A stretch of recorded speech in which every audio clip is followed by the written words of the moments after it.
ਜਿਵੇਂ ਭਾਰਤ ਦਾ tariff rule ਚੱਲ ਰਿਹਾ ਸੀ, ਲਾਇਸੈਂਸ ਜਾਂ ਇੰਸਪੈਕਟਰ ਰਾਜ ਔਰ ਇਕਨੋਮਿਕਲ ਰਿਫਾਰਮ ਦੇ ਨਾਲ ਨਵਾਂ ਦੌਰ ਸ਼ੁਰੂ ਹੋਇਆ ਤੇ ਮੇਬੀ ਇਸ ਦੇ ਨਾਲ ਆਪਣੀ ਸੈਲਫ ਸਫੀਸ਼ੀਐਂਟ ਇਕਨੋਮੀ ਦੇ ਉੱਤੇ ਆਧਾਰਿਤ ਇਹ ਝਟਕਾ ਵੀ ਜ਼ਰੂਰੀ ਹੋਏਗਾ। ਅਮਰੀਕਾ ਲਾਉਣ ਜਾ ਰਿਹਾ ਰੈਸੀਪ੍ਰੋਕਲ ਟੈਰਿਫਸ ਇੰਡੀਅਨ ਗੁੱਡਸ ਦੇ ਉੱਤੇ, ਔਰ ਇਹ ਸਿੱਖ ਅਮਰੀਕਨਸ ਦੇ ਲਈ ਉਹ ਗੁਰਦੁਆਰੇ ਜਿਹੜੇ ਸਾਡੇ ਸਟੇਪਲ ਫੂਡ ਦੇ ਸਪਲਾਈ ਦੇ ਵੱਡੇ ਸਾਧਨ ਨੇ ਉਹਨਾਂ ਦੇ ਉੱਤੇ ਵੀ ਖਤਰਾ ਮੰਡਰਾ ਰਿਹਾ ਕਿ ਭਾਈ ਉਹ ਬਹੁਤ ਮਹਿੰਗੇ ਜਿਹੜੀਆਂ ਚੀਜ਼ਾਂ ਆਉਣਗੀਆਂ। ਇੰਡੀਅਨ ਗਰੋਸਰੀ ਜਿਹੜੀਆਂ ਆਉਂਦੀਆਂ ਜੇ ਹੁਣ 26% ਲਾ ਦਿੱਤਾ ਤਾਂ ਉਹ ਸਭ 'ਤੇ ਹੀ ਲੱਗੇਗਾ। ਇਹ ਤੁਹਾਡੇ ਸਾਰੀਆਂ ਦਾਲਾਂ ਕਣਕ ਜਿਹੜੇ ਦੂਜੀਆਂ ਸਭ ਚੀਜ਼ਾਂ ਮਹਿੰਗੀਆਂ ਹੋਣਗੀਆਂ ਜਿਹੜੀਆਂ ਉੱਥੋਂ ਆ ਰਹੀਆਂ। ਬਿਲਕੁਲ। ਔਰ ਉਹਨਾਂ ਨੇ ਕਿਹਾ ਕਿ ਵੀ ਇਸ ਦੇ ਲਈ ਅਸੀਂ ਇਹ ਸਮਝਦੇ ਹਾਂ ਕਿ ਵੀ ਅਸੀਂ ਬਜਾਏ ਉਹਨਾਂ ਦੇ ਉੱਤੇ ਡਿਪੈਂਡ ਕਰਨ ਦੇ ਅਮਰੀਕਾ ਫਸਟ ਅਪਰੋਚ ਜਿਹੜੀ ਹੈ ਪਾਵਰਫੁਲ ਸੋਲੂਸ਼ਨ ਹੈ। ਜੇ US ਗ੍ਰੇਨਸ ਪਲਸਿਸ ਦੂਸਰੇ ਸਟੇਪਲ ਅਸੀਂ ਯੂਜ਼ ਕਰਾਂਗੇ ਉਹਨਾਂ ਦੇ ਵਿੱਚ ਫਰਟੀਲਾਈਜ਼ਰ ਘੱਟ ਇਸਤੇਮਾਲ ਹੋਏ ਨੇ, ਦੂਸਰੇ ਨੇ ਰੈਲੇਟਿਵਲੀ ਸੇਫਰ ਵੀ ਹੋਣਗੇ ਔਰ ਇਹ ਸਾਡੇ ਜਿਹੜੇ ਨੇ ਲੋਕਲ ਅਮਰੀਕਨ ਫਾਰਮਸ ਨੂੰ ਜਿਹੜੇ ਜਿਨ੍ਹਾਂ ਤੋਂ ਅਸੀਂ ਬੈਨੀਫਿਟ ਲੈਂਦੇ ਆ ਜਿਸ ਮੁਲਕ 'ਚ ਰਹਿ ਰਹੇ ਹਾਂ ਉਹਨਾਂ ਨੂੰ ਇਹ ਸਪੋਰਟ ਵੀ ਹੋਏਗੀ।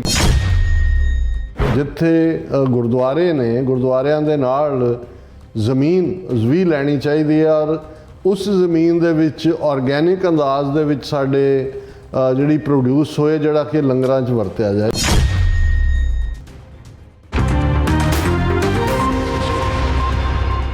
ਦਰਸ਼ਕੋ, ਬ੍ਰੇਕ ਤੋਂ ਬਾਅਦ ਤੁਹਾਡਾ ਭਰਪੂਰ ਸਵਾਗਤ ਹੈ। ਸੋ ਇਸ ਗੱਲਬਾਤ ਕਰਨ ਜਾ ਰਹੇ ਹਾਂ ਕਿ ਭਾਰਤ ਵੱਲੋਂ ਅਮਰੀਕਨ ਵਸਤੂਆਂ ਤੇ ਐਵਰੇਜ 52% ਟੈਰਿਫ ਲਾਈ ਜਾਂਦੀ ਹੈ। ਸੋ ਪ੍ਰੈਜ਼ੀਡੈਂਟ ਟਰੰਪ ਨੇ ਭਾਰਤ ਤੋਂ ਆਉਣ ਵਾਲੀਆਂ ਵਸਤੂਆਂ ਤੇ 26% ਟੈਰਿਫ ਲਾਉਣ ਦਾ ਐਲਾਨ ਕੀਤਾ ਹੈ। ਸੋ ਇਹ ਭਾਰਤ ਦੀ ਆਰਥਿਕਤਾ ਲਈ ਇੱਕ ਵੱਡਾ ਝਟਕਾ ਹੈ। ਸੋ ਬਾਹਰਲੇ ਮੁਲਕਾਂ ਦੇ ਸਿੱਖਾਂ ਵਿਸ਼ੇਸ਼ ਕਰ America, Canada, Australia, UK, New Zealand ਨੂੰ ਆਪਣੇ ਲੰਗਰਾਂ ਦੇ ਲਈ ਲੋਕਲ ਸਪਲਾਈ ਚੇਨ ਬਣਾਉਣੀ ਚਾਹੀਦੀ ਹੈ। ਸੋ ਇਹ ਸੁਝਾਅ ਜਿਹੜਾ ਇੱਕ ਸਿੱਖ ਨੌਜਵਾਨ ਵੱਲੋਂ ਦਿੱਤਾ ਗਿਆ। ਸੋ ਇਸ ਬਾਰੇ ਆਪਾਂ ਗੱਲਬਾਤ ਕਰਨ ਜਾ ਰਹੇ ਹਾਂ। ਸੋ ਅਸੀਂ ਚਾਹਾਂਗੇ ਕਿ ਤੁਸੀਂ ਇਸੇ ਤਰ੍ਹਾਂ ਬਣੇ ਰਹਿਣਾ, ਦੇਖਣ ਸੁਣ ਲਈ ਜਾਂ ਲਿਖਣ ਲਈ ਤੁਹਾਡਾ ਸਭ ਦਾ ਬਹੁਤ ਧੰਨਵਾਦ ਜੀ। ਡਾਕਟਰ ਸਾਹਿਬ ਕੀ ਕਹਿਣਾ ਚਾਹੋਗੇ? ਦੇਖੋ, ਇਹ ਭਾਰਤ ਦੇ ਵਿੱਚ ਇਸ ਗੱਲ ਨੂੰ ਲੈ ਕੇ ਕਾਫੀ ਇੱਕ ਖੌਫ ਵੀ ਸੀ ਔਰ ਜੇ ਅਸੀਂ 31 ਮਾਰਚ ਤੱਕ ਦੇਖੀਏ ਕਿ ਵੀ ਕਾਫੀ ਕੁਝ ਸ਼ੇਅਰ ਬਾਜ਼ਾਰ ਜਾਂ ਦੂਸਰੇ 'ਚ ਪ੍ਰਭਾਵ ਨਜ਼ਰ ਆ ਰਿਹਾ ਸੀ ਔਰ ਇੱਕ ਪਾਰਟ ਜਿਹੜਾ ਈਵਨ ਗੋਲਡ ਪ੍ਰਾਈਸਿਸ ਨੂੰ ਲੈ ਕੇ ਆਲਮੋਸਟ 10 ਗ੍ਰਾਮ 1 ਲੱਖ ਰੁਪਈਏ ਤੱਕ ਜਿਹੜਾ ਹੈ ਉਹ ਪਹੁੰਚਿਆ ਹੋਇਆ ਸੀ ਬੀਤੇ 'ਚ ਔਰ ਕਿੰਨੇ ਹਜ਼ਾਰ ਕਰੋੜ, ਮੈਂ ਤਾਂ ਬਹੁਤ ਵਾਰੀ ਗਿਣਤੀ ਨਹੀਂ ਹੁੰਦੀ ਹੈ ਜੇ ਕਿ ਜਿਸ ਲੈਵਲ ਦੇ ਉੱਤੇ ਉਹ ਕੈਲਕੂਲੇਟ ਕਰਦੇ ਨੇ, ਜਿਹੜਾ ਬਾਜ਼ਾਰਾਂ 'ਚੋਂ ਗਾਇਬ ਹੋਇਆ। ਔਰ ਉਹਦੇ 'ਚ ਅੱਜ ਇੱਕ ਮਿਨੀਏਚਰ ਸੀ ਕਿ ਵੀ ਇੱਕ ਬੱਚਾ ਪੁੱਛ ਰਿਹਾ ਚਾਚੇ ਨੂੰ ਕਿ ਉਹ ਬੈਠੇ ਆ ਬੈਂਚ 'ਤੇ ਕਿ ਵੀ ਦੱਸ ਮੈਂ ਕਿੰਨੇ ਪੈਸੇ ਲਾਵਾਂ ਕਿ ਵੀ ਮੇਰੇ ਕੋਲ 1 ਲੱਖ ਰੁਪਈਆ ਹੋ ਜਾਏ। ਉਹਨੇ ਕਿਹਾ ਵੀ 2 ਲੱਖ ਲਾ ਤੇ ਨਾਲ ਹੀ ਰੋਣ ਲੱਗ ਪਿਆ। ਕਹਿੰਦਾ ਮੈਂ 10 ਲੱਖ ਲਾਇਆ ਸੀ ਤਾਂ 5 ਰਹਿ ਗਿਆ, ਜੇ 2 ਲੱਖ ਕਮਾਉਣਾ ਤਾਂ 2 ਲੱਖ। ਇਹ ਜਿਸ ਤੇਜ਼ੀ ਨਾਲ ਸ਼ੇਅਰ ਬਾਜ਼ਾਰ 'ਚੋਂ ਜਦੋਂ ਸ਼ੇਅਰ ਡਿੱਗਦੇ ਨੇ ਜਾਂ ਤੁਹਾਡੀ ਮਨੀ ਉੱਡ ਜਾਂਦੀ ਹੈ। ਹੁਣ ਬੇਸ਼ੱਕ ਇੱਕ ਪਾਰਟ ਤਾਂ ਸਾਹਮਣੇ ਰਿਹਾ ਕਿ ਵੀ ਭਾਰਤ ਨੇ ਕਾਫੀ 2 ਮੁੱਦਿਆਂ ਦੇ ਉੱਤੇ ਗੰਭੀਰ ਯਤਨ ਕੀਤੇ ਕਿ ਕੋਈ ਟ੍ਰੇਡ ਡੀਲ ਹੋ ਜਾਏ। ਉਹਨਾਂ ਦੇ ਪਿਊਸ਼ ਗੋਇਲ ਇੱਥੇ ਰਹੇ, ਕੱਲ੍ਹ ਤੱਕ ਵੀ ਇਹਨਾਂ ਦੀ ਨੈਗੋਸ਼ੀਏਸ਼ਨ ਬੈਕਡੋਰ ਚੱਲ ਰਹੀ ਸੀ, ਲੇਕਿਨ ਟਰੰਪ ਜ਼ਿੱਦ ਸੀ ਕਿ ਵੀ ਨਹੀਂ ਇਹ ਜਿਹੜਾ ਬਰਾਬਰ ਦਾ ਹੋਏਗਾ। ਪਰ ਇਹਦੇ 'ਚ ਵੀ ਕੋਈ ਸ਼ੱਕ ਨਹੀਂ ਹੈ ਕਿ ਵੀ ਭਾਰਤ ਨੂੰ ਜਿਹੜਾ ਸਭ ਤੋਂ ਵੱਡਾ ਫਿਕਰ ਸੀ ਔਰ ਹੁਣ ਵੀ ਹੋਏਗਾ 2 ਇੰਡਸਟਰੀਜ਼ ਜਿਹੜੀਆਂ, ਕਿਉਂਕਿ ਭਾਰਤ ਦੇ ਨਾਲ ਅਮਰੀਕਾ ਦੀ ਲਗਭਗ $43 ਬਿਲੀਅਨ ਦੀ ਸਰਪਲਸ ਟ੍ਰੇਡ ਹੈ। ਯਾਨੀ $43 ਬਿਲੀਅਨ ਐਡਵਾਂਟੇਜ ਹੈ ਭਾਰਤ ਨੂੰ, ਜਿਹੜਾ ਟਰੰਪ ਇਹ ਚਾਹੁੰਦਾ ਹੈ ਵੀ ਜਿੰਨਾ ਕੁ ਅਮਰੀਕਾ ਨੇ ਜਿੰਨਾ ਕੁ ਲੈਣਾ ਹੈ ਉਨਾ ਕੁ ਲੈਣ ਦੇਣ ਹੋਏ, ਬਾਰਟਰਿੰਗ ਸਿਸਟਮ ਹੋਏ, ਇਹ ਅਸੀਂ ਹੁਣ ਘਾਟਾ ਨਹੀਂ ਖਾਣਾ ਹੈ।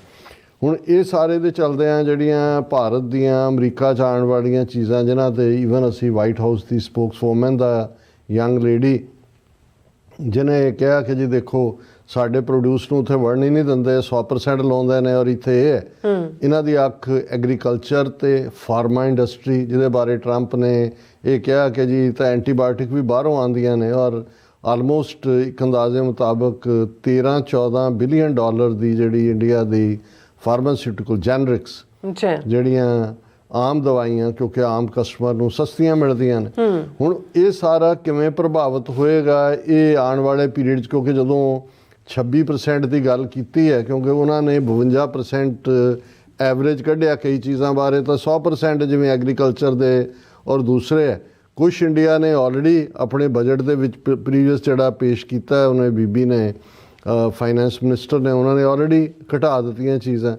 ਐਂਡ ਤੱਕ ਪਹੁੰਚਦੇ ਆ ਵੀ ਕੁਝ ਚੀਜ਼ਾਂ ਦੇ ਉੱਤੇ ਹੋਇਆ ਕਿ ਜੇ ਅਸੀਂ 70 ਦਾ 32% ਕਰਤਾ, ਇਸ ਦਾ ਇੰਨਾ ਕਰ ਦਿੱਤਾ। ਲੇਕਿਨ ਟਰੰਪ ਨੇ, ਮੈਨੂੰ ਲੱਗਦਾ ਵੀ ਇਹਨਾਂ ਦੀ ਜਿਹੜੀ ਵੀ ਟੀਮ ਇਸ 'ਤੇ ਕੰਮ ਕਰ ਰਹੀ ਸੀ, ਉਹਨਾਂ ਨੇ ਇਹਨੂੰ ਗਲੋਬਲ ਇੱਕੋ ਹੀ ਡੰਡੇ ਦੇ ਨਾਲ ਰੱਖਿਆ ਕਿ ਵੀ ਜਿੰਨਾ ਜਿਹੜਾ ਉਹ ਆ ਰਿਹਾ,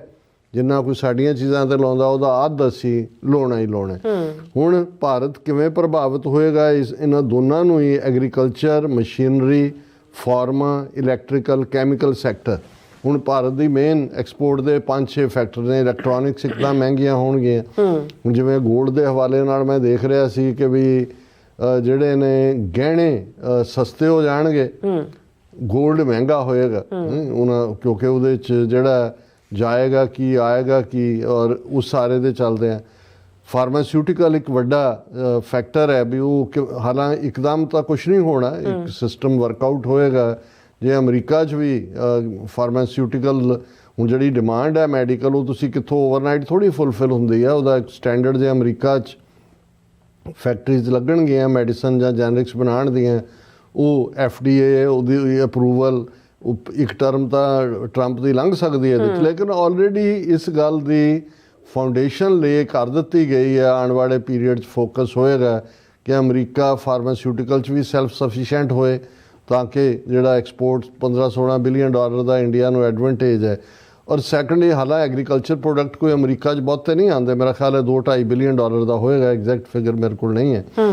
ਲੇਕਿਨ ਇਹਦੇ 'ਚ ਕੋਈ ਦੋ ਰਾਵਾਂ ਨਹੀਂ ਨੇ ਕਿ ਜੇ ਅਮਰੀਕਨ ਪ੍ਰੋਡਿਊਸ ਜਿਹੜਾ ਹੈ ਉਹ ਭਾਰਤ ਦੇ ਬਾਜ਼ਾਰਾਂ 'ਚ ਪਹੁੰਚ ਗਿਆ, ਤੇ ਉੱਥੇ ਤਾਂ ਕਿਸਾਨ ਰੁਲ ਜਾਣਗੇ, ਜਿਹਦੇ 'ਚ ਪੰਜਾਬ ਦੇ ਕਿਸਾਨ ਹੀ ਨਹੀਂ, ਇਕੱਲੇ ਭਾਰਤ ਭਰ ਦੇ ਕਿਸਾਨ, ਔਰ ਉਹਦੇ 'ਚ ਡੇਅਰੀ ਪ੍ਰੋਡਕਟ ਦੂਸਰੇ ਤੀਸਰੇ। ਸੋ ਕੈਨੇਡਾ ਨੂੰ ਲੈ ਕੇ ਅਜੇ ਕਨਫਿਊਜ਼ਨ ਹੈ ਕਿ ਵੀ ਕੈਨੇਡਾ ਦੇ ਨਾਲ ਜਿਹੜਾ ਅਮਰੀਕਾ ਦਾ ਪਾਰਟ ਹੈ ਕਿਵੇਂ ਪ੍ਰਭਾਵਿਤ ਹੋਏਗਾ। ਮੈਂ ਜਦੋਂ ਗੱਲਬਾਤ ਵੀ ਕਰ ਰਿਹਾ, ਮੇਰੇ ਮੈਸੇਜ 'ਤੇ ਸੀ ਕਿ ਸ਼ਾਇਦ ਅਮਰੀਕਨ ਸੈਨੇਟ ਨੇ ਉਸ ਨੂੰ ਬਲੌਕ ਕੀਤਾ ਹੈ ਸਾਰੇ ਨੂੰ, ਕਿਉਂਕਿ ਕਈ ਚੀਜ਼ਾਂ ਨੇ ਅਜੇ। ਹੁਣ ਇੱਕ ਸੈਨੇਟਰ ਨੇ ਖਲੋ ਕੇ ਪਤਾ ਨਹੀਂ ਕਿੰਨੇ 24 ਘੰਟੇ ਕਿ ਕਿੰਨੇ ਉਹਦੇ ਖਿਲਾਫ, ਟਰੰਪ ਦੇ ਔਰ ਉਹਦੀਆਂ ਨੀਤੀਆਂ ਦੇ ਖਿਲਾਫ ਲੈਕਚਰ ਕਰਕੇ ਸੈਨੇਟ 'ਚ ਆਪਣਾ ਰਿਕਾਰਡ ਬਣਾਇਆ। ਸੋ ਅਜੇ ਕੁਝ ਚੀਜ਼ਾਂ, ਔਰ ਇਹ ਵੀ ਅੱਜ ਜਿਹੜਾ ਪੋਲੀਟੀਕੋ ਵਾਸ਼ਿੰਗਟਨ ਦੇ ਇਨਸਾਈਡ ਕੈਪੀਟਲ ਹਿੱਲ ਪਬਲੀਕੇਸ਼ਨ ਹੈ, ਉਹਨੇ ਸਟੋਰੀ ਕੀਤੀ ਹੈ ਵੀ ਟਰੰਪ ਨੇ ਆਪਣੀਆਂ ਕੈਬਨਿਟ ਮੀਟਿੰਗ ਦੇ ਵਿੱਚ ਇਹ ਦੱਸਿਆ ਕਿ ਐਲਨ ਮਸਕ ਛੱਡ ਕੇ ਜਾ ਰਿਹਾ, ਕਿਉਂਕਿ ਉਹਦਾ ਜਿਵੇਂ ਟੈਸਲਾ ਦਾ ਭਾਅ ਡਿਗੇ ਨੇ ਬੁਰੀ ਤਰ੍ਹਾਂ। ਕੋਈ ਉਹਦੇ ਤੁਰੇ ਜਾਂਦੇ ਉਹਦੇ ਸਟੋਰਾਂ 'ਤੇ ਟੈਸਲਾ ਦੇ ਆਂਡੇ ਮਾਰਦਾ, ਕੋਈ ਟਮਾਟਰ ਮਾਰਦਾ। ਆਂਡੇ ਤਾਂ ਮਹਿੰਗੇ ਨੇ ਵੈਸੇ। ਟਰੰਪ ਨੇ ਅੱਜ ਆਪਣੀ ਪ੍ਰੈਜੈਂਟੇਸ਼ਨ ਆਂਡਿਆਂ 'ਚ ਵੀ ਜ਼ਿਕਰ ਕਰਦੇ ਆਪਣੇ ਕਮਰਸ ਸੈਕਟਰੀ ਦਾ ਕਿਹਾ ਵੀ ਹਾਫ ਤੇ ਪ੍ਰਾਈਸ ਲੈ ਆਇਆ ਦੇਖੋ। ਉਹਨੇ ਕਿਹੜੀਆਂ ਨਵੀਆਂ ਕੁਕੜੀਆਂ ਤੋਂ ਆਂਡੇ ਲਏ ਨੇ, ਇੱਧਰ ਉੱਧਰ ਪਾਰਟ ਹੁੰਦਾ ਹੈ। ਔਰ ਉਹਦਾ ਵੀ ਕੋਈ ਰੀਜ਼ਨ ਇਹ ਨਹੀਂ ਸੀ, ਕਿਉਂਕਿ ਬਹੁਤ ਸਾਰੇ ਬਰਡ ਅਮਰੀਕਾ ਦੇ ਵਿੱਚ ਮਾਰੇ ਗਏ ਸੀ ਬਰਡ ਫਲੂ ਹੋਣ ਕਰਕੇ, chicken. That is why eggs the prices ਹੋਇਆ। ਲੇਕਿਨ ਉਹ ਅੱਜ 2 ਵਾਰੀ ਪ੍ਰੈਜ਼ੀਡੈਂਟ ਟਰੰਪ ਨੇ ਸਲੀਪੀ ਜੋ ਕਿਹਾ ਕਿ ਵੀ ਸਭ ਜੋ ਬਾਈਡਨ ਸਲੀਪੀ ਜੋ ਨੇ ਕੀਤਾ ਹੈ, ਮਤਲਬ ਉਹ ਆਂਡੇ ਥੋੜ੍ਹੀ ਖਾ ਗਿਆ ਸਾਰਿਆਂ ਦੇ। ਚਲੋ ਲਾਈਟਰ ਵੇਨ 'ਤੇ। ਸੋ ਕੁੱਲ ਮਿਲਾ ਕੇ ਭਾਰਤ ਦੀ ਇਕੋਨਮੀ ਤਾਂ ਬੁਰੀ ਤਰ੍ਹਾਂ ਪ੍ਰਭਾਵਿਤ ਹੋਏਗੀ, ਇਹਦੇ 'ਚ ਕੋਈ ਦੋ ਰਾਵਾਂ ਨਹੀਂ ਨੇ। ਹਾਲਾਂ ਜਿਹੜੇ ਉਹਨਾਂ ਦੇ ਆਪਟੀਮਿਸਟ ਇਕੋਨੋਮਿਸਟ ਨੇ, ਉਹਨਾਂ ਦਾ ਇਹ ਕਹਿਣਾ ਵੀ ਇਹ ਝਟਕਾ ਵੀ ਜ਼ਰੂਰੀ ਹੋਏਗਾ। ਜਿਵੇਂ ਭਾਰਤ ਦਾ ਟੈਰਿਫ ਰੂਲ ਚੱਲ ਰਿਹਾ ਸੀ, ਲਾਇਸੈਂਸ ਜਾਂ ਇੰਸਪੈਕਟਰ ਰਾਜ ਔਰ ਇਕਨੋਮਿਕਲ ਰਿਫਾਰਮ ਦੇ ਨਾਲ ਨਵਾਂ ਦੌਰ ਸ਼ੁਰੂ ਹੋਇਆ, ਤੇ ਮੇਬੀ ਇਸ ਦੇ ਨਾਲ ਆਪਣੀ ਸੈਲਫ ਸਫੀਸ਼ੀਐਂਟ ਇਕੋਨਮੀ ਦੇ ਉੱਤੇ ਆਧਾਰਿਤ, ਔਰ ਦੂਸਰੇ ਪਾਸੇ ਚਾਈਨਾ ਦੇ ਨਾਲ ਵੀ ਸਾਂਝਾ, ਚਾਈਨਾ ਨੇ ਵੀ ਪੂਰਾ ਆਪਣਾ ਪਾਸਾ ਸੁੱਟਿਆ। ਔਰ ਚਾਈਨੀਜ਼ ਪ੍ਰੈਜ਼ੀਡੈਂਟ ਸ਼ੀ ਜਿਨਪਿੰਗ ਨੇ ਦ੍ਰੋਪਦੀ ਮੁਰਮੁਰ, ਸ਼ਾਇਦ ਪ੍ਰੈਜ਼ੀਡੈਂਟ ਦਾ ਨਾਂ ਹੈ, ਬੀਬੀ ਦਾ, ਟਰਾਈਬਲ ਬੈਲਟ 'ਚੋਂ ਹੈ, ਉਹਨੂੰ ਵਧਾਈ ਸੁਨੇਹਾ ਭੇਜਿਆ ਪਿਛਲੇ ਦਿਨ, ਕਿਉਂਕਿ 70 ਸਾਲ ਕੇ ਕਿੰਨੇ ਹੋ ਗਏ ਨੇ ਚਾਈਨਾ ਭਾਰਤ ਦੇ ਡਿਪਲੋਮੈਟਿਕ ਰਿਲੇਸ਼ਨ ਐਸਟੈਬਲਿਸ਼ ਹੋਏ। ਤੇ ਉਹਦੇ 'ਚ ਉਹਨਾਂ ਨੇ ਕਿਹਾ ਕਿ ਵੀ ਅਸੀਂ ਪੁਰਾਣੀਆਂ ਸੱਭਿਅਤਾਵਾਂ, ਪੁਰਾਣਾ ਦੂਜਾ ਔਰ ਹਾਥੀ ਔਰ ਡਰੈਗਨ ਆਪਸ 'ਚ ਨੱਚਣਗੇ ਔਰ ਕੁੜਿਤਣਾ ਘਟਾਈਆਂ ਜਾਣ। ਔਰ ਉਸ ਤੋਂ ਪਹਿਲਾਂ ਮੋਦੀ ਨੇ ਵੀ ਜਿਹੜੇ ਅਮਰੀਕਨ ਮਿਸਟਰ ਫਰੀਡਮੈਨ ਨਾਲ ਪੋਡਕਾਸਟ ਕੀਤਾ ਉਹਦੇ 'ਚ। ਸੋ ਇਹਦੇ 'ਚ ਬਹੁਤ ਸਾਰੇ, ਇਕੱਲਾ ਇਹੀ ਨਹੀਂ ਹੈ ਜਿਹੜੀਆਂ ਬਿਟਰਨੈਸਿਸ ਦੂਜੇ ਪਾਸੇ ਸੀ ਉਹ ਸ਼ਾਇਦ ਘਟਣ। ਚਾਈਨਾ ਨੂੰ ਇਹ ਨਜ਼ਰ ਆਉਂਦਾ ਵੀ ਜੇ ਅਮਰੀਕਾ ਦੀ ਮਾਰਕੀਟ ਜਿਹੜੀ ਆ ਉਹਦੇ ਲਈ ਔਖੀ ਹੁੰਦੀ ਹੈ ਜਾਂ ਉੱਥੇ ਕੰਪੀਟ ਕਰਨਾ ਔਖਾ ਹੁੰਦਾ ਹੈ, ਤੇ ਭਾਰਤ ਤਾਂ ਗੁਆਂਢ 'ਚ ਹੈ, 1 ਬਿਲੀਅਨ 400 ਮਿਲੀਅਨ ਲੋਕ ਨੇ। ਸਸਤੀਆਂ ਚੀਜ਼ਾਂ ਤਾਂ ਚੀਨ ਦੀਆਂ ਹੈ ਹੀ ਹੈ ਨੇ, ਸਸਤੀਆਂ ਵੀ ਇੰਨੀਆਂ ਕਿ ਵੀ ਉਹ ਲਾਹੌਰੀਆਂ ਦਾ ਜੋਕ ਹੈ ਕਿ ਵੀ ਉਹ ਪੱਖੀ ਲੈ ਕੇ ਆਇਆ ਮੇਡ ਇਨ ਚਾਈਨਾ, ਤੇ ਉਹਨੇ ਐਂ ਕਰਨ ਲਈ ਕੀਤੀ ਤੇ ਉਹ ਗਈ। ਉਹ ਭੱਜਾ ਦੁਕਾਨਦਾਰ ਕੋਲ ਗਿਆ, ਕਹਿੰਦਾ ਜੀ ਤੂੰ ਇਹ ਮੈਨੂੰ ਇਹ ਦਿੱਤੀ ਹੈ। ਉਹ ਕਹਿੰਦਾ ਵੀ ਤੂੰ ਕਿੱਦਾਂ ਇਹਨੂੰ ਝੱਲਣ ਲੱਗਾ ਸੀ? ਕਹਿੰਦਾ ਇੱਦਾਂ। ਕਹਿੰਦਾ ਨਹੀਂ, ਇਹਨੂੰ ਇੱਦਾਂ ਹੱਥ ਫੜੀ ਦਾ ਸਿਰ ਲਾਈਦਾ। ਸੋ ਇਹ ਟਿਪੀਕਲ ਜੋਕ ਸ਼ੋਅ ਕਰਦਾ ਹੈ ਕਿ ਵੀ ਭਾਵੇਂ ਸਸਤੀ ਮੈਨੂਫੈਕਚਰਿੰਗ ਜਿਹੜੀ ਹੈ ਉਹ ਅਲਟੀਮੇਟਲੀ ਕਿੱਧਰ ਲੈ ਕੇ ਜਾਂਦੀ ਹੈ। ਪਰ ਸਾਡਾ ਜਿਸ ਕਿਸਮ ਦੇ ਵਿਚਾਰੇ ਸਾਡੇ ਲੋਕ ਨੇ, ਉਹਨਾਂ ਦੇ ਜਿੰਨੇ ਸਾਧਨ ਨੇ, ਉਹ ਇੱਕ ਵਾਰੀ ਤਾਂ ਜ਼ਰੂਰ ਉਹ ਭਾਵੇਂ ਘਰ ਜਾ ਕੇ ਟੁੱਟ ਹੀ ਜਾਏ ਇੱਕ ਵਾਰੀ ਤਾਂ। ਹਾਲਾਂ ਇਹ ਅਖਾਣ ਵੀ ਬਣਾਇਆ ਹੋਇਆ ਕਿ ਸਸਤਾ ਰੋਵੇ ਬਾਰ ਮਹਿੰਗਾ ਰਵੇ ਇੱਕੋ ਵਾਰ, ਪਰ ਫਿਰ ਵੀ ਅਸੀਂ ਸਸਤੇ ਵੱਲ ਜਾਂਦੇ ਹਾਂ। ਤੇ ਜੇ ਕਿਤੇ ਉਹ ਲੱਗਾ ਹੋਏ, ਸੇਲ ਲੱਗੀ ਹੋਏ, ਫਿਰ ਤਾਂ ਭਾਵੇਂ 10 ਕਿਲੋ ਆਲੂ ਮੁੜ ਕੇ ਸਾੜੀ ਜਾਣ ਘਰ ਪਏ, ਉਹ ਅਸੀਂ ਲੈ ਕੇ ਆਉਂਦੇ। ਹੁਣ ਇਹ ਸਾਰੇ ਦੇ ਚੱਲਦੇ ਆ। ਇਹ ਹਾਲਾਂਕਿ ਮੈਂ ਇਸ ਨੂੰ ਖੁਦ ਨਾ ਜੇ ਇੰਡੋਸ ਕਰ ਸਕਦਾ, ਨਾ ਹੀ ਮੈਂ ਇਹਨੂੰ ਦੇਖਿਆ ਵੀ ਕੀ ਹੈ, ਪਰ ਇੱਕ ਨੌਜਵਾਨ ਜਿਸ ਨੇ ਹੋ ਸਕਦਾ ਦੂਸਰੇ TV ਸ਼ੋਜ਼ 'ਤੇ ਵੀ ਇਹਨੂੰ ਡਿਸਕਸ ਕੀਤਾ ਜਾ ਰਿਹਾ ਹੋਏ। ਲਿਖਤ 10 ਮਾਰਚ ਦੀ ਹੈ, 10 ਮਾਰਚ 2025 ਦੀ, ਜਦੋਂ ਇਹ ਜ਼ਾਹਰ ਕੀਤਾ ਜਾ ਰਿਹਾ ਸੀ ਕਿ ਭਾਈ ਇੰਨੇ % 100% ਟੈਰਿਫ ਲੱਗੇਗਾ ਜਾਂ ਦੂਜੇ ਆਈਡੀਆ। ਦੇਖੋ ਬਹੁਤ ਵਾਰੇ ਹੁੰਦੇ ਨੇ ਕਿ ਆਈਡੀਆਜ਼ ਹੀ ਅਲਟੀਮੇਟਲੀ ਤੁਸੀਂ ਲੈ ਕੇ ਤੁਰਦੇ ਹੋ। ਹੁਣ ਇਹਦੇ 'ਚ ਕੋਈ ਸ਼ੱਕ ਨਹੀਂ ਹੈ ਕਿ ਵੀ ਜਦੋਂ ਅਸੀਂ ਸਿੱਖ ਕੌਮ ਦੇ ਹਵਾਲੇ ਨਾਲ ਦੇਖਦੇ ਹਾਂ, ਅੱਜ 5 ਮਿਲੀਅਨ ਸਿੱਖ ਡਾਇਸਪੋਰਾ ਹੈ। ਅਮਰੀਕਾ ਦੇ ਵਿੱਚ ਹੀ ਜਿਹੜੇ ਨੇ ਉਹ 200 ਤੋਂ ਜ਼ਿਆਦਾ ਗੁਰਦੁਆਰੇ ਨੇ, UK ਦੇ ਵਿੱਚ 400 ਤੋਂ ਜ਼ਿਆਦਾ ਗੁਰਦੁਆਰੇ ਨੇ, ਕੈਨੇਡਾ ਦੇ ਵਿੱਚ। ਔਰ ਇਕੱਲੇ ਗੁਰਦੁਆਰੇ ਹੀ ਨਹੀਂ ਕਿ ਵੀ ਉੱਥੇ ਸੰਗਤ ਆਪਣੀ ਇਬਾਦਤ ਲਈ ਹੁੰਦੀ ਹੈ, ਕੋਈ ਗੁਰਦੁਆਰਾ ਐਸਾ ਨਹੀਂ ਜਿਹਦੇ ਨਾਲ ਲੰਗਰ ਨਾ ਹੋਏ। ਔਰ ਜੇ ਇਕੱਲਾ ਅਸੀਂ ਦਰਬਾਰ ਸਾਹਿਬ ਦੇ ਹਵਾਲੇ ਨਾਲ ਜਦੋਂ ਲਾਰਜੈਸਟ ਈਟਰੀ ਇਨ ਦਾ ਵਰਲਡ ਕਿਹਾ ਜਾਂਦਾ ਹੈ, ਇਹ ਨਿਊਯਾਰਕ ਟਾਈਮਸ ਦੀ ਸਟੋਰੀ ਦਾ ਹੀ ਮੈਂ ਜੁਮਲਾ ਰਿਪੀਟ ਕਰ ਰਿਹਾ, ਤੇ ਸਾਡੇ ਗੁਰਦੁਆਰਿਆਂ ਦਾ ਜੇ ਅਸੀਂ ਹਿਸਾਬ ਲਾਈਏ ਕਿ ਜਿੰਨਾ ਕੁ ਓਵਰਆਲ ਸਾਡੇ ਅਸੀਂ ਕੰਜ਼ਿਊਮ ਕਰਦੇ ਹਾਂ ਉਹ ਸਾਰੀਆਂ ਚੀਜ਼ਾਂ ਵੀ, ਔਰ ਕੁਛ ਥਾਵਾਂ 'ਤੇ ਤਾਂ ਹੁਣ ਇੱਕ ਚੰਗੇ ਉਹ ਵੀ ਸਿੱਖ ਸੰਸਥਾਵਾਂ ਨੇ ਜਿਹੜੇ ਹੋਮਲੈਸ ਨੇ ਜਾਂ ਦੂਜਿਆਂ ਤੱਕ ਫੂਡ ਪਹੁੰਚਾਉਂਦੀਆਂ ਨੇ, ਇਕੱਲਾ ਉਹ ਲੰਗਰ ਤੱਕ ਮਹਿਦੂਦ ਨਹੀਂ। ਹੁਣ ਹੁੰਦਾ ਕੀ ਹੈ ਵੀ ਬਹੁਤ ਵਾਰੀ ਉਹ ਇੰਡੀਆ ਦੇ ਕੰਟੇਨਰਸ 'ਚ ਕੋਈ ਪਟੇਲ, ਕੋਈ ਦੂਸਰੇ ਲੋਕ ਜਿਹੜੇ ਨੇ, ਉਹਨਾਂ ਦੇ ਜਾ ਕੇ ਅਸੀਂ ਵੱਡੇ ਕਈ ਜਿਹੜੇ ਹੁਣ ਵੱਡੇ ਗੁਰਦੁਆਰੇ ਨੇ, ਰਿਚਮੰਡ ਹਿੱਲ ਹੈ ਜਾਂ ਫਰੀਮਾਉਂਟ ਹੈ ਜਾਂ LA ਰਿਵਰ ਸਾਈਡ ਹੈ ਜਾਂ ਦੂਸਰੇ ਨੇ, ਅਸੀਂ ਟਨਾਂ ਦੇ ਟਨ ਖਰੀਦਦੇ ਹਾਂ, ਮੰਗਵਾਉਂਦੇ ਹਾਂ। ਕੈਨੇਡਾ 'ਚ ਵੀ ਉਵੇਂ ਹੀ ਹੈ। ਸੋ ਮੇਰਾ ਖਿਆਲ ਹੈ ਕਿ ਵੀ ਇਹ ਉਹਨਾਂ ਨੇ ਇਸ ਐਂਗਲ ਤੋਂ ਵੀ ਕਿ ਜੇ ਅਸੀਂ ਇਹਨਾਂ ਮੁਲਕਾਂ ਦੇ ਵਿੱਚ ਫਾਰਮਿੰਗ ਕਲਾਸ, ਫਾਰਮਰਸ ਇੱਥੇ ਵੀ ਇਕੱਲਾ ਹੀ ਨਹੀਂ ਵੀ ਆਟੋ ਇੰਡਸਟਰੀ ਜਾਂ ਦੂਜੀ ਪ੍ਰਭਾਵਿਤ ਹੋਈ, ਓਵਰਆਲ ਐਗਰੀਕਲਚਰ ਸੈਕਟਰ ਵੀ। ਜੇ ਔਰ ਅੱਜ ਟਰੰਪ ਨੇ ਵੀ ਕਿਹਾ ਕਿ ਵੀ ਜੇ ਇੱਥੋਂ ਵਾਲਿਆਂ ਦੇ ਪ੍ਰੋਡਿਊਸ ਦੇ ਜਿਹੜੇ ਨੇ ਉਹ ਤੁਸੀਂ ਦਰਵਾਜ਼ੇ ਦੂਸਰੇ ਪਾਸੇ ਬੰਦ ਕੀਤੇ ਹੋਏ ਨੇ, ਧੜ ਉੱਥੋਂ ਦੇ ਆ ਰਿਹਾ। ਹੁਣ ਜੇ ਕੰਜ਼ੰਪਸ਼ਨ ਹੋ ਰਹੀ ਹੈ ਕਿਸੇ ਚੀਜ਼ ਦੀ, ਜੇ ਚਾਈਨਾ ਦੇ ਵਿੱਚ ਜਿਵੇਂ ਸੋਇਆਬੀਨ ਦੀ ਕੰਜ਼ੰਪਸ਼ਨ ਹੈ, ਅਮਰੀਕਾ 'ਚ ਜਾਂਦਾ, ਫਾਰਮਰ ਖੁਸ਼ਹਾਲ ਹੁੰਦਾ, ਪਰ ਜਿਹੜੀ ਚੀਜ਼ ਜਿਹੜੀ ਹੈ ਉਹ ਤੁਸੀਂ ਭੇਜ ਨਹੀਂ, ਇੱਥੇ ਤੁਸੀਂ ਪ੍ਰੋਡਿਊਸ ਕਰਦੇ ਹੋ। ਹੁਣ ਅਮਰੀਕਾ ਦੀਆਂ ਜਿਹੜੀਆਂ ਮਿਡ ਵੈਸਟ ਸਟੇਟਾਂ ਨੇ, ਕਾਰਨ ਜਿਹਨੂੰ ਅਸੀਂ ਮੱਕੀ ਕਹਿੰਦੇ ਹਾਂ, ਮੇਜ਼, ਅਮਰੀਕਨਾਂ ਨੇ ਮੇਜ਼ ਦਾ ਨਾਂ ਆਪਣੀ ਜ਼ੁਬਾਨ 'ਚ ਕਾਰਨ ਰੱਖਿਆ ਹੋਇਆ, ਉਹ ਬਹੁਤ ਹੁੰਦੀ ਹੈ। ਹੁਣ ਐਮੰਡਸ ਵਗੈਰਾ, ਬਦਾਮਾਂ ਦੀ ਤਾਂ ਮਾਰਕੀਟ ਖੁੱਲ੍ਹੀ, ਕੰਟੇਨਰਾਂ ਦੇ ਕੰਟੇਨਰ ਜਾਂਦੇ ਨੇ, ਔਰ ਉਹ ਭਾਰਤ ਦੀ ਜਾਂ ਸਾਊਥ ਏਸ਼ੀਆ ਦੀ ਮਾਰਕੀਟ ਜਿਹੜੇ ਕਾਬਲੀ ਵਾਲਾ ਆਇਆ, ਪਿਸਤਾ ਔਰ ਬਦਾਮ ਲਾਇਆ, ਉਹ ਉੜ ਗਿਆ ਕਿ ਵੀ ਤੁਸੀਂ ਕਾਬਲ ਦੇ ਬਦਾਮ ਉਡੀਕ ਰਹੇ ਹੋ, ਅਮਰੀਕਾ ਦੇ ਕੈਲੀਫੋਰਨੀਆ ਦੇ ਬਦਾਮਾਂ ਨਹੀਂ ਜਿਹੜਾ ਔਰ ਦੂਸਰਾ ਕੀਤਾ ਹੁੰਦਾ। ਸੋ ਇਹਨਾਂ ਦਾ ਜਿਹੜਾ ਇਹ ਸੁਝਾਅ ਹੈ, ਰਾਦਰ ਮੈਂ ਤਾਂ ਇਸ ਤੋਂ ਬਿਯੋਂਡ ਕਹਿੰਦਾ ਵੀ ਸਾਨੂੰ ਜਿੱਥੇ ਗੁਰਦੁਆਰੇ ਨੇ, ਗੁਰਦੁਆਰਿਆਂ ਦੇ ਨਾਲ ਜ਼ਮੀਨ ਵੀ ਲੈਣੀ ਚਾਹੀਦੀ ਹੈ, ਔਰ ਉਸ ਜ਼ਮੀਨ ਦੇ ਵਿੱਚ ਆਰਗੈਨਿਕ ਅੰਦਾਜ਼ ਦੇ ਵਿੱਚ ਸਾਡੇ ਜਿਹੜੀ ਪ੍ਰੋਡਿਊਸ ਹੋਏ, ਜਿਹੜਾ ਕਿ ਲੰਗਰਾਂ 'ਚ ਵਰਤਿਆ ਜਾਏ। ਜਿਵੇਂ ਹੁਣ ਕਰਤਾਰਪੁਰ ਸਾਹਿਬ ਕੋਰੀਡੋਰ ਜਦੋਂ ਦਾ ਖੁੱਲ੍ਹਿਆ, ਉਹਨਾਂ ਨੇ ਬਾਬੇ ਦੇ ਖੇਤ, ਔਰ ਉੱਥੇ ਉਹਨਾਂ ਦੀ ਕੋਸ਼ਿਸ਼ ਹੈ ਕਿ ਉਹਦਾ ਹੀ ਪ੍ਰੋਡਿਊਸ ਜਿਹੜਾ ਲੰਗਰ ਦੇ ਵਿੱਚ ਇਸਤੇਮਾਲ ਹੋਏ, ਜਿੱਥੇ ਗੁਰੂ ਨਾਨਕ ਪਾਤਸ਼ਾਹ ਨੇ ਖੇਤੀ ਕੀਤੀ ਹੈ, ਔਰ ਉਹਨਾਂ ਦੇ ਜਿਹੜੇ ਫਰੂਟ ਨੇ ਜਾਂ ਦੂਜੇ ਨੇ ਕੁਛ ਉਹ ਗਰੋ ਵੀ ਕਰ ਰਹੇ ਨੇ। ਪਰ ਮੈਂ ਇਹਨੂੰ ਫॉर ਇੰਟਰਸਟ ਜਾਂ ਫॉर ਬ੍ਰੇਨ ਸਟਾਰਮਿੰਗ ਉਹਨਾਂ ਨੇ ਕਿਹਾ ਕਿ ਵੀ strengthening Gurdwara supply chains through US agriculture ਔਰ ਸਿੱਖ ਅਮਰੀਕਨ ਕਮਿਊਨਿਟੀਜ਼ ਨੂੰ ਗੁਰਦੁਆਰਾ ਮੈਨੇਜਮੈਂਟ ਬੋਰਡਸ ਨੂੰ ਕੰਟੈਕਸਟ ਰੈਸੀਪ੍ਰੋਕਲ ਟੈਰਿਫਸ ਦੇ ਉੱਤੇ ਜਿਹੜੀਆਂ ਉਦੋਂ ਅਜੇ ਲੱਗੀਆਂ ਨਹੀਂ ਸੀ ਜੀ ਉਹਨਾਂ ਨੇ ਕਿਹਾ ਕਿ ਵੀ ਇਹ ਅਮਰੀਕਾ ਲਾਉਣ ਜਾ ਰਿਹਾ ਰੈਸੀਪ੍ਰੋਕਲ ਟੈਰਿਫਸ ਇੰਡੀਅਨ ਗੂਡਸ ਦੇ ਉੱਤੇ ਔਰ ਇਹ ਸਿੱਖ ਅਮਰੀਕਨਸ ਦੇ ਲਈ ਉਹ ਗੁਰਦੁਆਰੇ ਜਿਹੜੇ ਸਾਡੇ ਸਟੇਪਲ ਫੂਡ ਦੇ ਸਪਲਾਈ ਦੇ ਵੱਡੇ ਸਾਧਨ ਨੇ ਉਹਨਾਂ ਦੇ ਉੱਤੇ ਵੀ ਖਤਰਾ ਮੰਡਰਾ ਰਿਹਾ ਕਿ ਭਾਈ ਉਹ ਬਹੁਤ ਮਹਿੰਗੇ ਜਿਹੜੀਆਂ ਚੀਜ਼ਾਂ ਆਉਣਗੀਆਂ ਇੰਡੀਅਨ ਗਰੋਸਰੀ ਜਿਹੜੀਆਂ ਆਉਂਦੀਆਂ ਜੇ ਹੁਣ 26% ਲਾ ਦਿੱਤਾ ਤਾਂ ਉਹ ਸਭ ਤੇ ਹੀ ਲੱਗੇਗਾ ਇਹ ਤੁਹਾਡੇ ਸਾਰੀਆਂ ਦਾਲਾਂ ਕਣਕ ਜਿਹੜੇ ਦੂਜੀਆਂ ਸਭ ਚੀਜ਼ਾਂ ਮਹਿੰਗੀਆਂ ਹੋਣਗੀਆਂ ਜਿਹੜੀਆਂ ਉੱਥੋਂ ਆ ਰਹੀਆਂ ਬਿਲਕੁਲ ਔਰ ਉਹਨਾਂ ਨੇ ਕਿਹਾ ਕਿ ਵੀ ਇਸ ਦੇ ਲਈ ਅਸੀਂ ਇਹ ਸਮਝਦੇ ਹਾਂ ਕਿ ਵੀ ਅਸੀਂ ਬਜਾਏ ਉਹਨਾਂ ਦੇ ਉੱਤੇ ਡਿਪੈਂਡ ਕਰਨ ਦੇ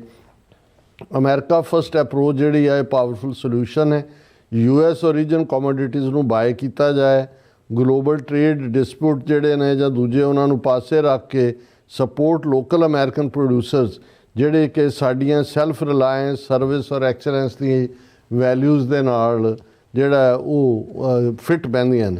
ਫਿਰ ਉਹਨਾਂ ਨੇ ਇਹ ਕਿਹਾ ਕਿ ਜੀ ਵਾਈ ਐਨ America first strategy derisks our communities tariff shield home ground quality ਕਿ ਭਾਈ ਉਹਦੇ 'ਚ ਜੇ US ਗ੍ਰੇਨਸ ਪਲਸਿਸ ਦੂਸਰੇ ਸਟੇਪਲ ਅਸੀਂ ਯੂਜ਼ ਕਰਾਂਗੇ ਉਹਨਾਂ ਦੇ ਵਿੱਚ ਫਰਟੀਲਾਈਜ਼ਰ ਘੱਟ ਇਸਤੇਮਾਲ ਹੋਏ ਨੇ ਦੂਸਰੇ ਨੇ ਰਿਲੇਟਿਵਲੀ ਸੇਫਰ ਵੀ ਹੋਣਗੇ ਔਰ ਇਹ ਸਾਡੇ ਜਿਹੜੇ ਨੇ ਲੋਕਲ ਅਮਰੀਕਨ ਫਾਰਮਸ ਨੂੰ ਜਿਹੜੇ ਜਿਨ੍ਹਾਂ ਤੋਂ ਅਸੀਂ ਬੈਨੀਫਿਟ ਲੈਂਦੇ ਆ ਜਿਸ ਮੁਲਕ 'ਚ ਰਹਿ ਰਹੇ ਹਾਂ ਉਹਨਾਂ ਨੂੰ ਇਹ ਸਪੋਰਟ ਵੀ ਹੋਏਗੀ ਕਿ ਭਾਈ ਅਸੀਂ ਕਰੀਏ ਔਰ ਇਸ ਦੇ ਨਾਲ ਸਾਡੇ ਕੋਲ ਅਸੀਂ ਉਹਨਾਂ ਦੇ ਸਪਲਾਈ ਚੇਨ ਜਿਹੜੀ ਹੈ ਸਾਡੀ ਬਣੀ ਹੋਏ ਔਰ ਉਹਨਾਂ ਦਾ ਇਹ ਸੀ ਕਿ ਵੀ ਜੇ ਆਪਣੇ ਪ੍ਰੋਡਿਊਸ ਵੀ ਜਿਹੜੇ ਆਪਣੇ ਫਾਰਮਰਸ ਦੂਜੇ ਨੇ ਗੁਰਦੁਆਰਿਆਂ ਦੇ ਇੱਕ ਤੋਂ ਦੂਸਰੇ ਸਿਰੇ ਤੱਕ ਉਸਦਾ ਪ੍ਰਬੰਧ ਹੋਏ ਤਾਂ ਕਿ ਉਹਨੂੰ ਸਟਾਕ ਵੀ ਕੀਤਾ ਹੋਏ ਇਹ ਨਹੀਂ ਹੈ ਵੀ ਡੇ ਟੂ ਡੇ ਬੇਸ ਤੇ ਪਰ ਇਹ ਤੁਹਾਡਾ ਜਿਹੜਾ ਉਹਦੇ ਚੋਂ ਫਿਰ ਉਹਨਾਂ ਨੇ core commodities with US advantage ਔਰ ਉਹਦੇ 'ਚ ਉਹਨਾਂ ਨੇ ਕਿਹਾ ਕਿ ਵੀ ਜਿਵੇਂ ਵੀਟ ਹੈ ਜਿਹੜਾ ਟਿਪੀਕਲ US ਡਿਲੀਵਰਡ ਪ੍ਰਾਈਸ ਹੈ ਉਹ 300 ਹੈ ਜਿਹੜਾ ਇੰਡੀਆ ਦਾ ਹੋਲਸੇਲ ਪ੍ਰਾਈਸ ਹੈ ਉਹ 385 ਹੈ ਤੇ ਅਮਰੀਕਾ ਦਾ ਜਿਹੜਾ ਰਿਲੇਟਿਵਲੀ 22% ਚੀਪਰ ਹੈ ਔਰ ਤੁਸੀਂ ਇੱਥੇ ਜਦੋਂ ਲੈਣ ਵੀ ਜਾਂਦੇ ਹੋ ਸੋ ਕਾਲਡ ਇੰਡੀਅਨ ਗਰੋਸਰੀਜ਼ ਤੁਸੀਂ ਦੇਖਦੇ ਹੋ ਜਿਹੜੀ ਚੀਜ਼ ਉੱਥੇ ਵਿਦਨ ਇੰਡੀਆ ਸਾਊਥ ਏਸ਼ੀਆ ਜਾਂ ਪੰਜਾਬ 20 ਰੁਪਏ ਦੀ ਹੈ ਇੱਥੇ $20 ਦੀ ਹੋਏਗੀ ਸੋ ਮਤਲਬ ਇਹ ਹੈ ਵੀ ਹੁਣ ਜੇ $1 80 ਰੁਪਏ ਦੇ ਦੁਆਲੇ ਘੁੰਮ ਰਿਹਾ ਤੁਹਾਡੇ ਤੋਂ ਜਿਹੜਾ ਇਹਨਾਂ ਦਾ ਦੁਕਾਨਦਾਰ ਨੇ ਕੋਈ ਪਟੇਲ ਮਾਰਕੀਟ ਤੇ ਫਲਾਣੀ 80 ਗੁਣਾ ਪ੍ਰੋਫਿਟ ਲੈ ਰਹੇ ਨੇ ਸੋ ਇਹੀ ਜੇ ਤੁਸੀਂ ਵਿਦਨ ਲੋਕਲ ਪ੍ਰੋਡਿਊਸ ਦੇ ਨਾਲ ਕਰਦੇ ਹੋ ਔਰ ਸਪਲਾਈ ਚੇਨ ਤੁਹਾਡੀ ਬਣਦੀ ਹੈ ਔਰ ਮੈਨੂੰ ਲੱਗਦਾ ਵੀ ਇਹ ਇੱਕ ਇਸੇ ਤਰ੍ਹਾਂ ਉਹਨਾਂ ਨੇ ਕਾਰਨ ਦਾ ਪ੍ਰਾਈਸ ਦਿੱਤਾ ਹੈ ਕਿ 280 ਹੈ ਇੱਥੇ ਅਮਰੀਕਾ ਇੰਡੀਅਨ ਹੋਲਸੇਲ 293 ਹੈ 4% ਚੀਪਰ ਹੈ ਕਾਟਨ 2100 ਹੈ US ਦਾ ਇੰਡੀਅਨ 2650 ਹੈ ਮਿਲਕ ਪਾਊਡਰ ਜਿਹੜਾ 2500 ਹੈ ਅਮਰੀਕਾ ਦੇ ਵਿੱਚ ਉੱਥੇ 3500 ਹੈ 30% ਚੀਪਰ ਸੋ ਇਹ ਕਾਫੀ ਚੰਗੀ ਮਿਹਨਤ ਇਸੇ ਤਰ੍ਹਾਂ ਚਿਕ ਪੀਸ ਕਾਬਲੀ ਛੋਲੇ 1000 ਤੇ 1700 ਵੀ 40% ਚੀਪਰ ਹੈ ਐਮੰਡਸ 4200 ਔਰ ਇੱਥੇ ਉਹਨਾਂ ਦੇ ਭਾਰਤੀ ਵਾਲੇ 7200 ਹੈ 40% ਚੀਪਰ ਨੇ ਉਹ ਤਾਂ ਆਲਰੇਡੀ ਉਹਨਾਂ ਦੀ ਮਾਰਕੀਟ ਵੀ ਉੱਥੇ ਹੈ ਬਿਲਕੁਲ ਫਿਰ ਇਹ ਜਿਹੜਾ ਇਹ ਸਾਰੇ ਦੇ ਉੱਤੇ ਉਹਨਾਂ ਨੇ ਕਿਹਾ ਕਿ ਵੀ ਇਹ ਸਾਡੇ ਮਿਸ਼ਨ ਨੂੰ ਵੀ ਜਿਹੜਾ stable affordable supply of wheat pulses dairy IELTS keep the langar fully operational ensuring Guru Ka Langar remains open, generous and true to our faith principles ਔਰ ਇਹ ਉਹਨਾਂ ਦੀਆਂ ਰਿਕਮੈਂਡੇਸ਼ਨਸ ਕਨਕਲੂਜਨ ਇਹ ਹੈ ਕਿ ਭਾਈ ਇਹ ਸਾਰੇ ਚੋਂ ਅਸੀਂ ਵੀ ਅਮਰੀਕਾ ਫਸਟ ਸਟੈਂਸ ਨੂੰ ਜਾਂ ਕੈਨੇਡਾ ਫਸਟ ਜਾਂ UK ਫਸਟ ਇਹਨੂੰ ਅਡਾਪਟ ਕਰੀਏ ਸੇਵ ਮਨੀ ਐਮਪਾਵਰ ਇੱਥੋਂ ਦੇ ਫਾਰਮਰਸ ਨੂੰ ਵੀ ਤਾਂ ਕਿ ਸਾਡੀਆਂ ਪਰੰਪਰਾਵਾਂ ਦੇ ਨਾਲ ਨਾਲ ਜਿਹੜੀਆਂ ਨੇ ਇਹਨਾਂ ਮੁਲਕਾਂ ਦੀ ਖੁਸ਼ਹਾਲੀ ਵੀ ਹੋਏ ਹਾਲਾਂ ਅਗੇਨ ਮੈਨੂੰ ਤਾਂ ਉਹ ਕਰਤਾਰਪੁਰ ਸਾਹਿਬ ਮਾਡਲ ਬਿਹਤਰ ਲੱਗਦਾ ਹੈ ਕਿ ਜਿਹਦੇ ਜਿੱਥੇ ਗੁਰਦੁਆਰੇ ਨਾਲ ਲੱਗਦੇ ਸੀਮੈਂਟ ਦਾ ਹੀ ਕੰਕਰੀਟ ਅਗਲੀ ਬਿਲਡਿੰਗ ਬਣਾ ਰਹੇ ਨੇ ਇੱਥੇ ਹਰ ਸ਼ਹਿਰ ਚੋਂ 15-20 ਮੀਲ ਦੂਰ ਨਿਕਲ ਕੇ ਤੁਹਾਨੂੰ ਐਗਰੀਕਲਚਰ ਔਰ ਦੂਜੇ ਦੇ ਸਾਰੀ ਅਮਰੀਕਨ ਲੈਂਡ ਜਿਹੜੀ ਹੈ ਉਹ ਫਿੱਟ ਹੈ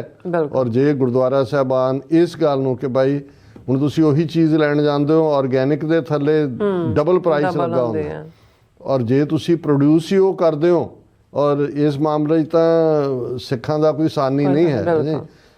ਫਾਰਮਰਸ ਔਰ ਹੱਕਾਂ ਲਈ ਲੜਨਾ ਇਹ ਤਾਂ ਦੋ ਚੀਜ਼ਾਂ ਸਾਡੇ ਜੈਨੇਟਿਕ ਮੇਕਅਪ 'ਚ ਨੇ ਬਿਲਕੁਲ। ਡਾਕਟਰ ਸਾਹਿਬ ਤੁਹਾਡਾ ਬਹੁਤ ਬਹੁਤ ਧੰਨਵਾਦ। ਸੋ ਇੱਥੇ ਲੈਣੇ ਬ੍ਰੇਕ ਵਿਊਅਰਸ ਤੋਂ ਸਾਨੂੰ ਇਸੇ ਤਰ੍ਹਾਂ ਹੀ ਬਣੇ ਰਹਿਣਾ ਮਿਲਦੇ ਹਾਂ ਆਫਟਰ ਦਿਸ ਸ਼ਾਰਟ ਬ੍ਰੇਕ।